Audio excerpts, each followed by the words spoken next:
Bang, pernah nggak ngalamin batuk berdahak? Sebenarnya wajar ya teman-teman, untuk batuk berdahak itu sebenarnya wajar. Mungkin kalian itu sedang terkena bapil, ataupun ya memang sudah waktunya kalian itu terkena batuk gitu.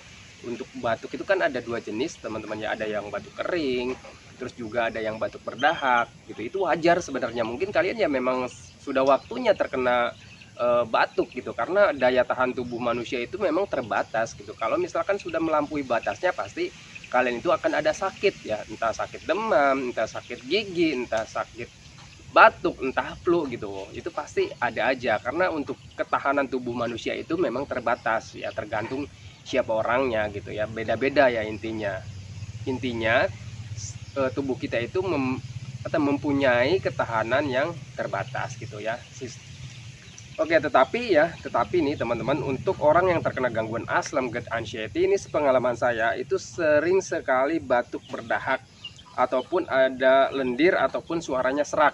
Nah, itu sering ya, jadi sering biasanya. Nah, biasanya nih kalau misalkan untuk orang yang terkena untuk orang yang tidak terkena gangguan asam, mungkin ada jangkanya gitu teman-teman ya, entah 1 minggu entah 1 tahun sekali, ataupun 1 tahun 2 kali gitu ya kena batuknya gitu.